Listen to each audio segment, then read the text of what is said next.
Hello, gente querida, buenos días si es de día, buenas tardes si es de tarde y buenas noches si es de noche. Reciban un felicísimo abrazo que con mucho cariño les envío desde lo más profundo del corazón.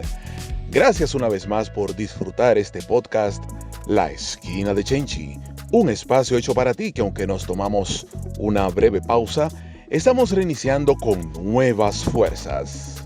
La verdad que nos encanta esto de las grabaciones, esto de los podcasts, esto de llevar un mensaje para todos ustedes.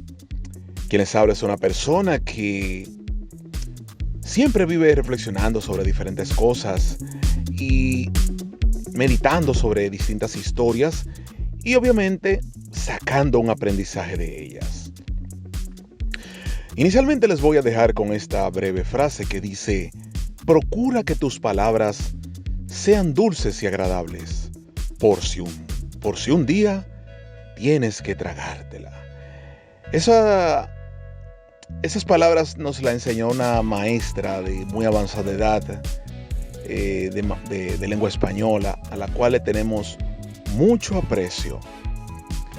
Entonces, de verdad que vuelvo y agradezco el que estés aquí dándome lo más valioso de ti, tu tiempo. Así que ponte cómodo y disfruta La Esquina de Chenchi, un podcast hecho para ti.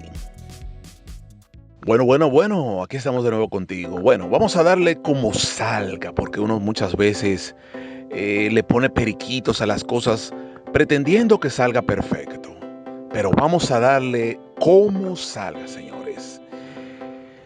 Quiero reflexionar sobre algo que muchos sabemos, y es que así como las computadoras, los celulares, las tabletas y otros dispositivos electrónicos tienen una memoria temporal, y así también como tienen un disco duro de almacenamiento en el cual se guardan millones de datos, información valiosísima que pudo haber sido incluso utilizada hace mucho tiempo.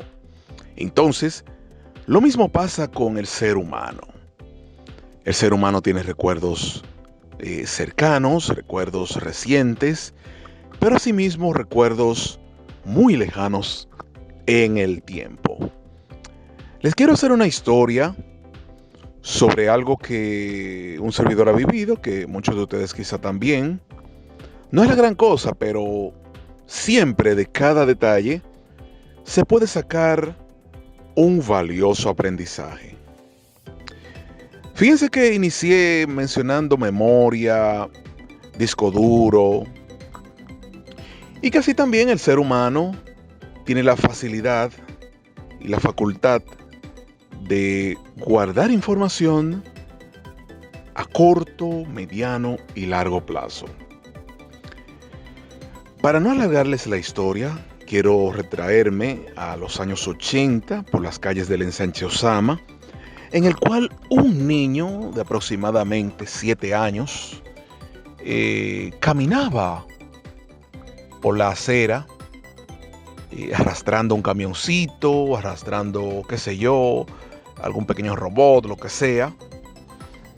Y recuerdo que ese niño era sumamente ingenuo. Eran unos tiempos muy diferentes a los de ahora, en los cuales incluso la gente podía dormir hasta con la puerta abierta, sin el temor de que fueran a ser asaltados. En aquellos tiempos, los ladrones eran simples rateros. Se robaban un pantalón, se robaban una plancha, se robaban un papel higiénico. Ay. Eso eran, mira señores, créanme que hacían los robos de aquellos tiempos. Se robaban unos pantaloncillos, una chancleta. Y en fin, así eran aquella época. Todo más simple, todo más ingenuo. Entonces ese niño de 7 años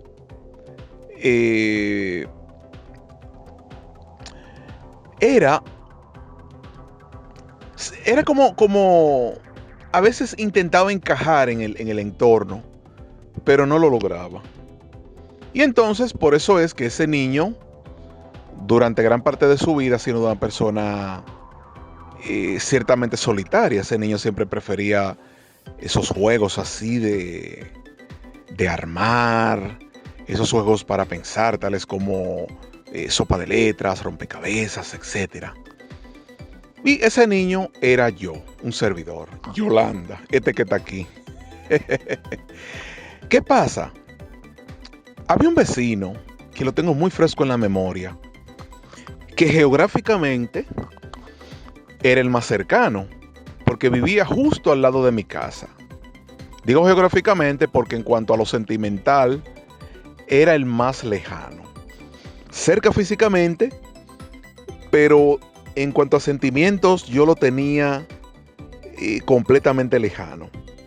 Porque era una persona, cierto modo, arrogante, altanero,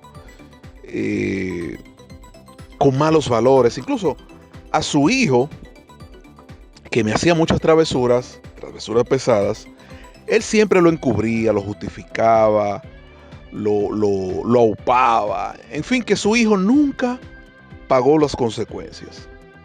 Entonces, ese señor, recuerdo con detalle que él tenía un Chevrolet, un rojo así grandísimo. No recuerdo bien si era un Impala o un Caprice Classic, pero era un carro bellísimo, con unas líneas suaves de más o menos de los años 70, lo que le llamaban un carro cocote largo. Un carro cocote largo, para quien la persona de la nueva generación, de las nuevas generaciones, resulta que hace muchos años, así como por ejemplo hoy, la gran jipeta de lujo así, grandota, lujosa, es el vehículo que da estatus. En aquellos tiempos, los carros que daban estatus eran esos grandes autos americanos, los Cadillacs, los Lincoln, los Oldsmobile, los Pontiac, los Buick, etc. Entonces se le llamaba cocote largo porque casi siempre el que conducía tenía que alargar el cocotico así, tenía para poder conducir, porque tenía la parte frontal muy larga. Entonces esos carros eran tan cómodos que el asiento con mucha frecuencia se hundía. Y si la persona era de baja estatura, mucho peor aún.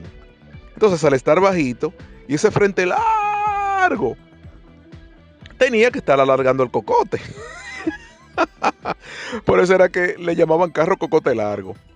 Pregúntenle a sus padres y abuelos para que ustedes vean. Papi, ¿tú sabes lo que es un carro cocote largo? Tú le preguntas por un Ford LTD, por un Chevrolet Impala, por un Buick Riviera, por un Oldsmobile, esos grandes autos estadounidenses.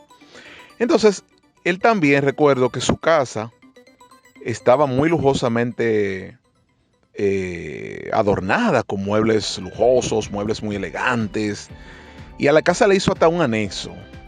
La casa tenía un patio grande. En aquellos tiempos el Ensancho Sama era una urbanización de ensueño. Entonces, ¿qué pasa? Resulta que aún tratándose de un lugar de cierto estatus económico, nosotros éramos como un punto que no se parecía a todo lo de alrededor. O sea, éramos una casa pobre, una familia humilde, rodeado de vecinos con cierta opulencia. Yo recuerdo que en todas las casas, o por lo menos en la mayoría, siempre había de a dos carros. Recuerdo un lujoso Peugeot que había en una casa, un Peugeot 604, un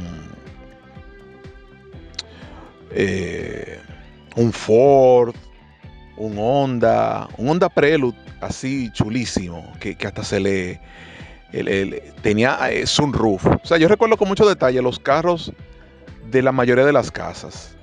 Entonces, volviendo al caso de ese señor, no voy a mencionar su nombre porque si alguien lo conoce, puede ser que lo identifique. Entonces, señores, si ustedes escuchan una voz, disculpen, que estoy rodeado de gente. Lamentablemente todavía no cuento con un estudio, pero mi gran sueño es tener uno en lo adelante. ¿Qué pasa? Ese señor, así como era de arrogante, era también de estas personas que todo le molesta, que todo le perturba, que nada le complace. Y recuerdo con mucho detalle algo que me dijo, que me dejó marcado. Él me dijo, Ale, oigan lo que me dijo ese señor, oigan que timbale, a un niño de 7 años con toda su inocencia. Ale, si te veo pasando por ahí, te arranco la cabeza. Ay, mi madre, señores. Un niño escuchando esa vaina. Yo me imaginé como en esta película de terror, al estilo Fatality, cuando le sacan la cabeza con toda columna. Algo así me imaginé yo. Y recuerdo que en esos tiempos esa palabra me retumbaba mucho en la mente y decía, wow, me van a arrancar la cabeza. Y entonces yo vivía con ese miedo, ese hombre. Y siempre se te la queja, o sea, muchos de los vecinos no congeniaban con él. Por esa misma forma. Más adelante, señores, años después, yo recuerdo también una vecina que una vez me dijo, mira, si te acercas te entro a patá. Parece ser que yo era un niño un poquito travieso. Pero miren un detalle, señores, ¿a dónde quiero ir? Más que la anécdota, quiero que saquemos el aprendizaje. Quiero que saquemos una lección. Saquemos algo que nos puede servir para el futuro. Aún sea una lección que sucedió hace muchos años, uno la retrotrae, uno la trae al presente, la extrapola y la utiliza para no cometer ese mismo error. Miren, con frecuencia a los niños los menospreciamos, pensamos que no son tan inteligentes, pensamos que quizá no se den cuenta, pero los niños pueden ser más inteligentes que lo que pensamos. Entonces, las palabras calan, señores. Tengamos cuidado con lo que le digamos a un niño, porque los niños son muy literales. Tú le dices arrancar la cabeza y se imagina eso mismo, como un fatality de Mortal Kombat, algo así. Entonces hay que tener mucho cuidado, señores, aún sea un niño muy inquieto, hacerlo con cierto cuidado, con respeto, sin que pierda la dignidad, sin maltratar su personalidad, o sea, sin maltratarlo como persona, porque aún siendo un niño, ya se va formando como un ser humano, como futuros hombres y mujeres. Tiempo después, le voy a hacer este extra. Ya cuando yo compré vehículo, yo solía siempre recorrer las calles así, cuando no tenía mucho que hacer. Y con cierta frecuencia pasaba por ese mismo lugar en el cual yo había vivido hasta los 7 años. ¿Qué pasa? Al señor siempre lo reconocía porque él seguía viviendo en el mismo lugar, y su apariencia más o menos se mantenía constante. Sus lentecitos, su tinte, y aún siendo mucho más viejo, yo lo reconocía, yo lo seguía reconociendo, porque tenía un físico muy particular. Obviamente yo no me hacía ver, yo pasaba y miraba y seguía de largo. Ya por ejemplo, le puedo asegurar que ya para ese momento yo no sentía ningún rencor con él, sino más bien cierta compasión. Porque uno ya como adulto comprende muchas cosas de este mundo tan cuadrado, de muchas personas que nos rodean, que cuando le llaman la atención a un niño, a veces hasta maltratan su dignidad. Y entonces yo más bien sentí un poquito de compasión, a verlo si ya un poquito débil. Y hasta lo perdoné, señores, lo perdoné a la distancia. Entonces vuelvo y digo, señores, que tengamos mucho, pero mucho cuidado con los niños. Que un momento de enojo, que un momento de furia, porque es verdad que a veces joden. Ay, perdonen la palabra. Que un momento de furia, que un momento de enojo no nos haga perder los estribos. que no nos haga maltratar su corazoncito. Claro, la penalidad debe existir, que comprenda que cada acción tiene una consecuencia, pero siempre respetando su integridad física, su integridad moral y sobre todo su integridad emocional. Así que, señores, muchísimas gracias. Estoy sumamente agradecido que hayas llegado hasta aquí porque me estás brindando lo más valioso de ti, que es tu tiempo. Gracias. Muchas, pero muchas gracias. Recuerda seguirme en las redes sociales como Alex Sánchez Taveras. Me puedes escribir que con gusto te contestaremos. Me puedes seguir en Instagram, en Facebook, en LinkedIn, en YouTube y hasta en Hi-Fi, por donde sea. Así que un felicísimo abrazo para... Abrazo, señores. ¿Qué es lo que está pasando? Así que de verdad que me siento sumamente agradecido y nos vemos en un próximo episodio. Esperamos ya esta vez no durar tanto para grabar, para que no se pierda la costumbre. Así que ya lo sabes, comparte este podcast, recomiéndaselo a amigos, amigas, familiares, difuntos, etcétera, lo que sea. Para ver si crecemos un poco en esto, porque estamos incursionando en esto de los podcasts. Así que disfruta siempre La Esquina de Chinchi, que la puedes conseguir en Google Podcast, Apple Podcast, Spotify y mucho más. Ya lo sabes, así que nos vemos en un próximo episodio.